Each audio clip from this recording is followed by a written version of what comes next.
Good morning to everyone. તો હવે ડીસીએમટી એટલે કે ડીસી મશીન અને ટ્રાન્સફોર્મર આ સબ્જેક્ટમાં આપણે ચેપ્ટર નંબર 1 સ્ટાર્ટ કર્યું હતું. અને ચેપ્ટર નંબર 1માં આપણે જનરેટર, મોટર તેમજ ઇલેક્ટ્રોમિકેનિકલ એનર્જી કન્વર્ઝનની રીતો, ઇલેક્ટ્રિકલ એનર્જીના ઉપયોગો એ દરેક અલગ અલગ ટોપિક વિશે આગળના લેક્ચરમાં પરિચય મેળવ્યો હતો. હવે આજના લેક્ચરમાં આપણે ઇલેક્ટ્રોમિકેનિકલ એનર્જી કન્વર્ઝન એનો સિદ્ધાંત વિશે ખ્યાલ મેળવીશું. અને એ સિદ્ધાંતને આપણે ગાણિતિક સ્વરૂપે એટલે કે મેથેમેટિકલ ગાણિતિક ફોર્મમાં આપણે ડિરાઈવ કરીશું. અને જીટીયુની દ્રષ્ટિએ પણ આ ક્વેશ્ચન 1 અથવા 2 વખતે પૂછાયેલો છે. તો દરેક વિદ્યાર્થી આ પ્રશ્નમાં ખૂબ જ સારી રીતે ધ્યાન રાખજો. હવે આ પ્રશ્ન એ સિવાય પણ બીજી એક રીતે પણ પૂછાઈ શકે છે. બેલેન્સ સમીકરણ એટલે કે ઇલેક્ટ્રોમિકેનિકલ એનર્જી કન્વર્ઝનનું બેલેન્સ સમીકરણ આપો. તો આ કેસમાં પણ ક્વેશ્ચનનો આન્સર આ રીતે જ લખવાનો થાય છે. તો સ્ટેપ બાય સ્ટેપ આપણે અલગ અલગ રીતે આનો ચર્ચા કરીશું. તો સૌપ્રથમ ફિગર 1ની આપણે વાત કરીશું. તો ફિગર 1 એટલે કે મોટરની ફિગર બતાવી છે. હવે એ સમજતા પહેલાં ઇલેક્ટ્રોમિકેનિકલ એનર્જી કન્વર્ઝન એ શબ્દનો ખ્યાલ હોવો દરેક વિદ્યાર્થીને જરૂરી છે. કે ઇલેક્ટ્રોમિકેનિકલ એનર્જી કન્વર્ઝન કોને કહેશો? તો ઇલેક્ટ્રો એટલે કે ઇલેક્ટ્રિકલ અને મિકેનિકલ એટલે કે મિકેનિકલ. જે પણ એનર્જીનું ઇલેક્ટ્રિકલમાંથી મિકેનિકલ અને મિકેનિકલમાંથી ઇલેક્ટ્રિકલ એમ બંને રીતે રૂપાંતરણ થઈ શકે તો એ પ્રકારના કન્વર્ઝનને આપણે કહીશું ઇલેક્ટ્રોમિકેનિકલ એનર્જી કન્વર્ઝન. અને એ ઇલેક્ટ્રોમિકેનિકલ એનર્જી કન્વર્ઝન એ કરવાની આપણે અલગ અલગ 5 રીતો આગળના લેક્ચરમાં વાત કરી ચૂક્યા હતા. આજના લેક્ચરમાં આપણે આ સિદ્ધાંતનું ગાણિતિક સમીકરણ ડિરાઈવ કરીશું. તો ફિગર 1માં તમને મોટર બતાવી છે અને ફિગર 2માં જનરેટર. તો દરેકને ખ્યાલ છે કે મોટરનું કામ શું હોય? તો મોટરનું કામ હંમેશા ઇલેક્ટ્રિકલ એનર્જીમાંથી મિકેનિકલ એનર્જીમાં રૂપાંતરણ કરવાનું હોય. એનો મતલબ એ થાય કે જ્યારે તમે ઇનપુટમાં ઇલેક્ટ્રિકલ એનર્જી આપો તો તમને આઉટપુટમાં શું મળે? તો મિકેનિકલ એનર્જી. એનો પ્રેક્ટિકલ આપણે ઉપયોગ કરીએ છીએ કે આપણે જ્યારે ઘરે કોઈ પણ પ્રકારનું પાણી ભરવાનું હોય તો જ્યારે આપણે સ્વિચ ઓન કરીએ છીએ તો એક પ્રકારની ઇલેક્ટ્રિકલ એનર્જી છે. અને મોટર ફરવાને પરિણામે જે પણ આપણે પાણીને એક જગ્યાએ બીજી જગ્યાએ ટ્રાન્સફર કરી શકીએ છીએ એક પ્રકારની મિકેનિકલ એનર્જી છે. અને એ સિવાય જનરેટર. તો જનરેટરનું કામ મોટરથી તદ્દન ઉલટું છે. એટલે કે એ પોતે મિકેનિકલ એનર્જીનું ઇલેક્ટ્રિકલ એનર્જીમાં સહેલાઈથી રૂપાંતરણ કરી શકે છે. તો જનરેટર દરેકે કદાચ જોયું હોય કોઈ જગ્યાએ હાઇડ્રો પાવર સ્ટેશનની જો મુલાકાત લીધી હોય તો ત્યાં જ અમે જનરેટરને પ્રેક્ટિકલ રીતે એનું એપ્લિકેશન બેઝ તમે જોઈ શકો છો. કે જ્યારે પણ તમારું હાઇડ્રો પાવર પ્લાન્ટ એટલે કે ટર્બાઇન ઉપર જે પણ પાણી પડતું હોય એ પાણી પડવાને પરિણામે ટર્બાઇનનું રાઉન્ડ શેપમાં મૂવમેન્ટ થતું હોય છે. તો એ જે રાઉન્ડ શેપમાં મૂવમેન્ટ થાય એ એક પ્રકારની તમારી મિકેનિકલ એનર્જી છે. અને આઉટપુટમાં તમને શું મળે છે? તો ઇલેક્ટ્રિકલ એનર્જી. એટલે કે જનરેટરમાં જ્યારે તમે ઇનપુટમાં મિકેનિકલ એનર્જી આપો છો તો આઉટપુટમાં તમને ઇલેક્ટ્રિકલ એનર્જી મળે છે. તો આ મોટર અને જનરેટર એ બંને ડિવાઇસ એટલે કે ઉપકરણથી તમે ઇલેક્ટ્રિકલનું મિકેનિકલમાં અને મિકેનિકલનું ઇલેક્ટ્રિકલમાં ખૂબ જ સહેલાઈથી રૂપાંતરણ કરી શકો છો. અને આ જે રૂપાંતરણ થાય છે ઇલેક્ટ્રિકલમાંથી મિકેનિકલ અથવા તો મિકેનિકલમાંથી ઇલેક્ટ્રિકલ, આ તમામ રૂપાંતરણને ઇલેક્ટ્રોમિકેનિકલ એનર્જી કન્વર્ઝનનો સિદ્ધાંત કહેવામાં આવે છે.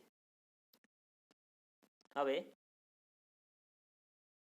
આપણે જે રીતે વાત કરી કે જે એનર્જી કન્વર્ઝન થતું હોય એ એનર્જી કન્વર્ઝન તમે અલગ અલગ મેથડો દ્વારા પણ કરી શકો છો. અને એ જે અલગ અલગ મેથડો હતી એ આપણે આગળના લેક્ચરમાં વાત કરી હતી. તો એકવાર એ લેક્ચરનું તમે રિવાઇઝ કરી લેજો. ત્યાર પછી આ સિદ્ધાંતને આપણે પર્ટિક્યુલર કોઈ એક મોટરની આકૃતિ દ્વારા સમજીશું. તો ફિગર નંબર 3માં તમને ઇલેક્ટ્રિક મોટરનો બ્લોક ડાયાગ્રામ આપેલો છે.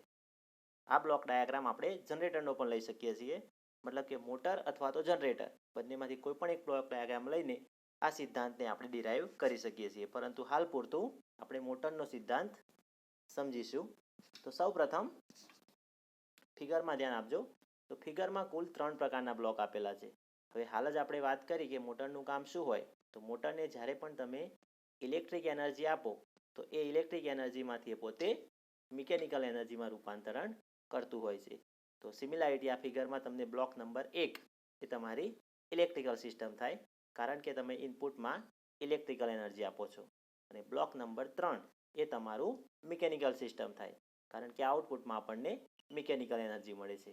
અને વચ્ચે તમારું કપલિંગ ફિલ્ડ, એટલે કે જે ઇલેક્ટ્રિકલમાંથી મિકેનિકલ એનર્જી મળે છે એ એનર્જી વચ્ચે જે પણ પ્રોસેસથી મળતી હોય એ જે પણ પ્રોસેસ થાય એ પ્રોસેસને આપણે ફિલ્ડ સિસ્ટમ કહીશું, અથવા તો કપલિંગ ફિલ્ડ, એટલે કે જે બંને વચ્ચેનું જોડાણ હોય એ જોડાણને તમે કપલિંગ કહી શકો છો.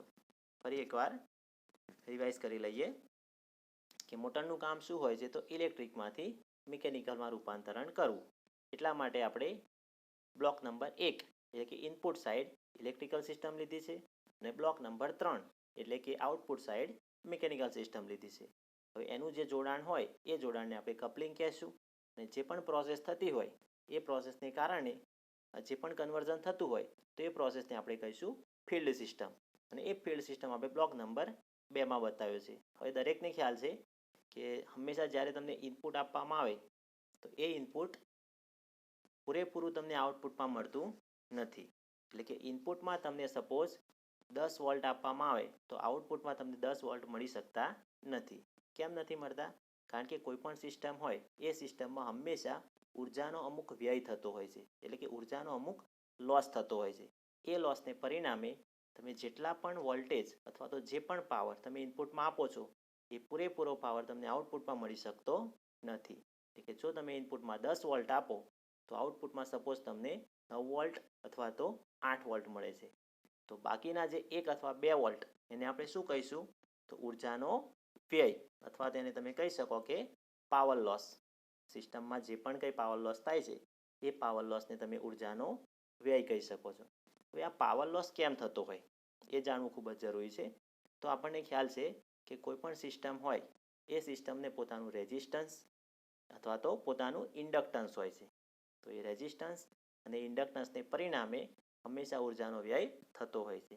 એ સિવાય હંમેશા ઉપકરણ જૂના થાય અથવા તો ઉપકરણમાં ઘસારો થાય તો એ ઘસારાને પરિણામે એ પોતાની પૂરેપૂરી એફિશિયન્સી આપી શકતા નથી, અને એને કારણે પણ ઉર્જાનો વ્યય થતો હોય છે. તો એટલા માટે આપણી સિસ્ટમમાં જે પણ તમે ઇનપુટ આપશો તો એટલું જ ઇનપુટ તમને આઉટપુટ સાઈડ મળતું નથી, પરંતુ અમુક વોલ્ટેજ અથવા અમુક પાવરનો વ્યય થતો હોય છે, જેને આપણે ઇલેક્ટ્રિકલ પરિભાષામાં પાવર લોસ એવું કહીશું. હવે આ ફિગર પરથી આપણે અલગ અલગ ઇક્વેશન ડિરાઈવ કરીશું. તો સૌપ્રથમ તો ઇલેક્ટ્રોમિકેનિકલ એનર્જી કન્વર્ઝનની પ્રક્રિયા એક પ્રકારની રિવર્સિબલ પ્રક્રિયા હોય છે. કેમ રિવર્સિબલ? તો રિવર્સિબલ કહેવા પાછળનો મિનિંગ એ છે કે એ એનર્જીનું તમે ઇલેક્ટ્રિકલમાંથી મિકેનિકલ અને મિકેનિકલમાંથી પાછું ઇલેક્ટ્રિકલ એમ બંને ફોર્મમાં રૂપાંતરણ કરી શકો છો. તો બંને ફોર્મમાં રૂપાંતરણ થતું હોવાથી આ પ્રક્રિયાને એક પ્રકારની રિવર્સિબલ પ્રક્રિયા કહેવામાં આવતી હોય છે. હવે આ એનર્જી રૂપાંતરણની પ્રક્રિયા દરમિયાન આપણે પ્રથમ કેસમાં એવું ધારી લઈશું કે કોઈ પ્રકારનો લોસ થતો નથી. મુખ્યત્વે આપણે 2 કન્ડિશન લઈશું, એમાંની આ એક પ્રથમ કન્ડિશન છે. તો સૌ પ્રથમ આપણે એવું ધારીશું કે ઇનપુટમાં આપણે જે પણ કંઈ પાવર આપીએ છીએ એ પાવરમાં લોસ થતો નથી અને આપણને પૂરેપૂરું આઉટપુટ મળે છે. તો એનું આપણે ઇક્વેશન કંઈક આ રીતે લખી શકીએ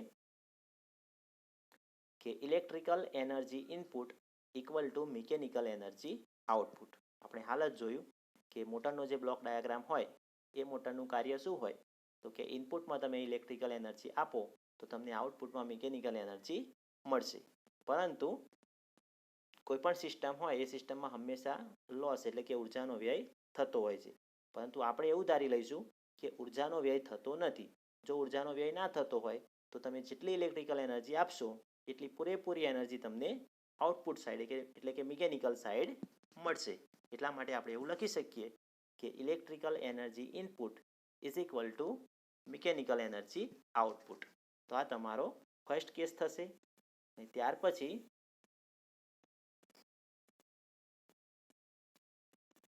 સેકન્ડ કેસમાં એટલે કે બીજા ફેઝમાં આપણે જોઈશું કે કોઈ પણ સિસ્ટમ હોય એ હંમેશા વાસ્તવિક રીતે સંપૂર્ણ લોસ વગરની હોતી નથી. એટલે કે સિસ્ટમમાં હંમેશા લોસ થતો જ હોય છે. તો બીજા કેસમાં આપણે એકોર્ડિંગ ટુ લોસ એટલે કે ઉર્જાનો વ્યય થાય છે એવું માનીને આપણે સૂત્ર ડિરાઈવ કરીશું. તો જ્યારે ઉર્જાનો વ્યય થતો હોય હવે આ વસ્તુને આપણે કોઈ એક ઉદાહરણ દ્વારા સમજીશું કે સપોઝ તમને કોઈ 10 રૂપિયા આપીને બાર દુકાનમાં મોકલે છે. 10 રૂપિયાની વસ્તુ લેવા માટે તમને મોકલે છે અને એ 10 રૂપિયા લઈને જ્યારે તમે જતા હોવ એ વખતે જો તમે રસ્તામાં 2 રૂપિયા કોઈ બીજી જગ્યાએ ખર્ચ કરી નાખો તો તમારી પાસે કેટલા વધશે? તો 8 રૂપિયા. તો તમને જે 10 રૂપિયા આપ્યા એ તમારું ઇનપુટ કહેવાય. જે તમને 8 રૂપિયા મળ્યા એ તમારું આઉટપુટ, અને વચ્ચેના જે તમારા 2 રૂપિયા વપરાઈ ગયા એ તમારો ઉર્જાનો વ્યય અથવા એને તમે કહેશો પાવર લોસ.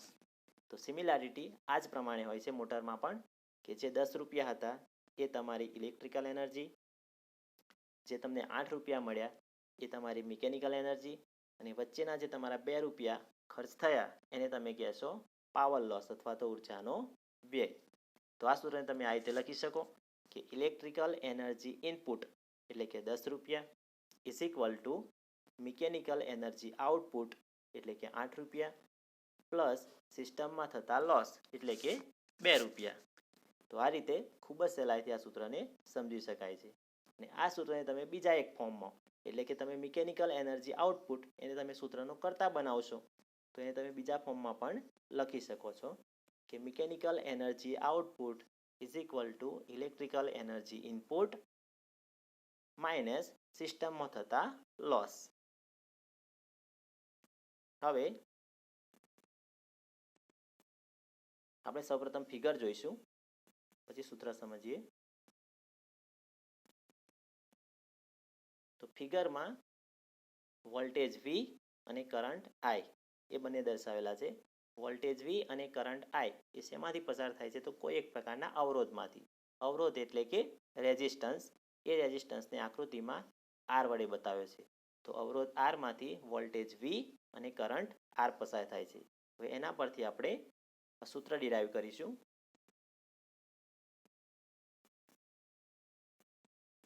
તો સૌપ્રથમ આપણી જે સિસ્ટમ છે એ સિસ્ટમમાં આપણે એક રેઝિસ્ટન્સ લીધો છે. એ રેઝિસ્ટન્સને આપણે કહીશું R, અને એ રેઝિસ્ટન્સમાંથી વોલ્ટેજ V અને કરંટ I પસાર કરવામાં આવે છે. હવે પ્રથમ તો આપણી ઇલેક્ટ્રિકલ એનર્જી એટલે કે મોટરમાં કેટલી ઇલેક્ટ્રિકલ એનર્જી પસાર થાય છે. તો આપણને ખ્યાલ છે કે ઇનપુટમાં જ્યારે વોલ્ટેજ V અને કરંટ I આપવામાં આવે છે તો એ બંનેનો આપણે ગુણાકાર લઈશું. એટલે કે electrical energy is equal two voltage into current into DT. DT આપણે કેમ લઈએ છીએ? તો એકમ સમય. એકમ સમય માટે આપણે ડીટી લઈશું. એટલે થાય કે electrical energy is equal two VI into DT.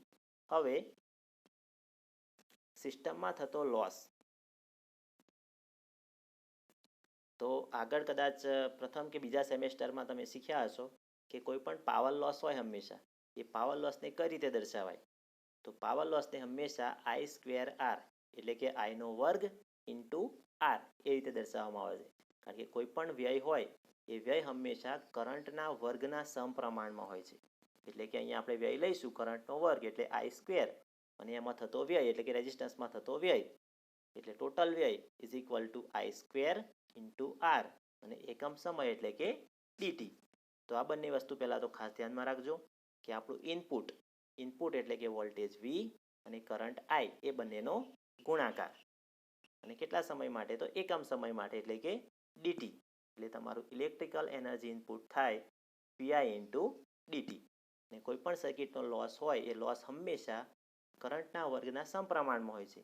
એટલા માટે સર્કિટમાં થતો loss is equal two I નો વર્ગ R ઇન્ટુ ડીટી. હવે સમીકરણ 1 પરથી, એટલે કે સમીકરણ 1 હતું એનર્જી આઉટપુટ.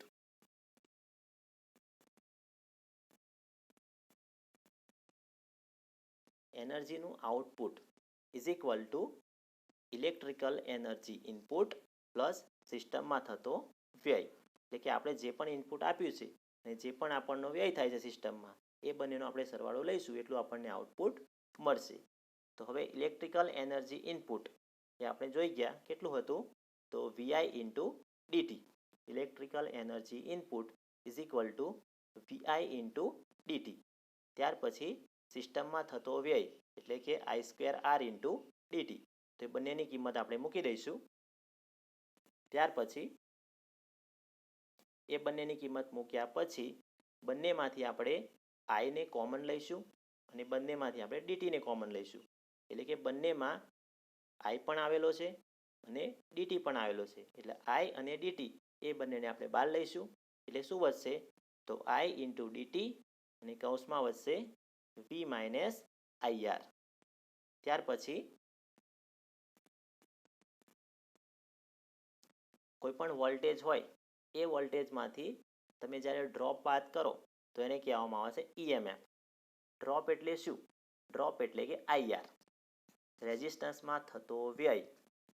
કોઈ પણ વ્યય હોય એ હંમેશા કરંટ સાથે સંકળાયેલો હોય. તો રેઝિસ્ટન્સમાં થતો વ્યય એટલે કે કરંટ સાથે સંકળાયેલો હોય એટલે કે આઈઆર. તો આઈઆરને તમે શું કહેશો? વ્યય એટલે કે લોસ. અને વોલ્ટેજમાંથી જ્યારે તમે એને બાદ કરો એટલે કે વી માઇનસ આઈઆર એને આપણે કહી શકીએ ઈએમએફ એટલે કે ઈ. એટલે આપણે વી માઇનસ આઈઆરની જગ્યાએ મૂકીશું ઈ. એટલે આપણું સૂત્ર થઈ જાય ઈઆઈ ઇન્ટુ ડીટી. શું થાય? E I into DT. ઈ એક પ્રકારનું ઈએમએફ છે. તેને તમે વોલ્ટેજ પણ કહી શકો છો. એટલે કે તમે ઈઆઈડીટી અથવા તો વીઆઈડીટી પણ કહી શકો છો. અને ઈઆઈડીટી એટલે એક પ્રકારનું એ તમારું વર્ક થાય. એટલે તમે ડીડબલ્યુ તરીકે પણ દર્શાવી શકો છો. એટલે ડીડબલ્યુ ઇલેક્ટ્રિકલ. બંને રીતે લખી શકાય. D W electrical is equal to E I into d t. ફરી એકવાર સમજી લઈશું.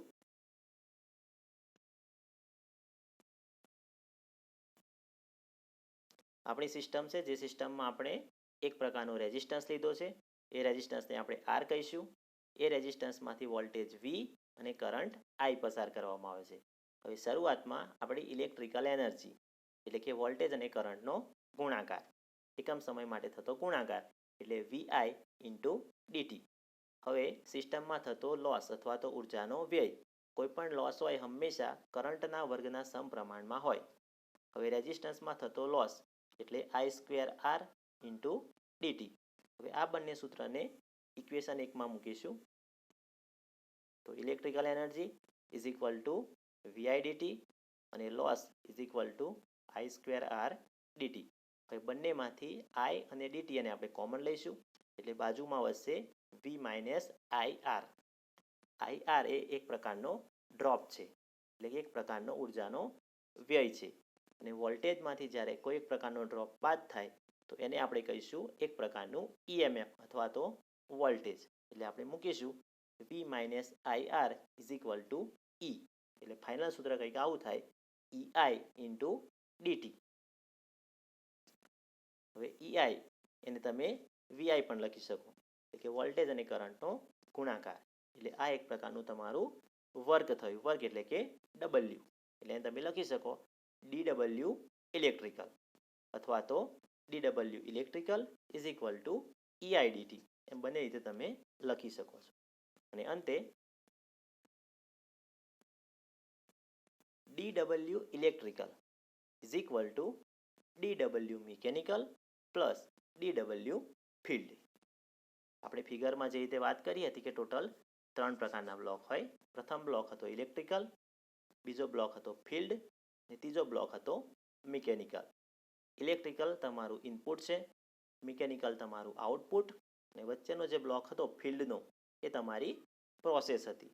તો આ રીતે પણ લખી શકાય કે જે તમે ઇલેક્ટ્રિકલ એનર્જી ઇનપુટમાં આપો છો એ કેટલી હોય?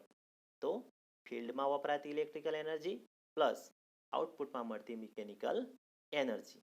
એટલે કે ડીડબલ્યુ ઇલેક્ટ્રિકલ તમારું input is equal to d W mechanical તમારું આઉટપુટ પ્લસ ડીડબલ્યુ ફિલ્ડ એટલે કે ફિલ્ડમાં વપરાતી એનર્જી. તો આ બંને રીતે તમે ઇક્વેશનને લખી શકો છો. તો જીટીયુની દ્રષ્ટિએ આ પ્રશ્ન ખૂબ જ મહત્વનો છે કે ઇલેક્ટ્રોમિકેનિકલ એનર્જી કન્વર્ઝનનો સિદ્ધાંત અથવા તો ઇલેક્ટ્રોમિકેનિકલ એનર્જી કન્વર્ઝનનું બેલેન્સ સમીકરણ.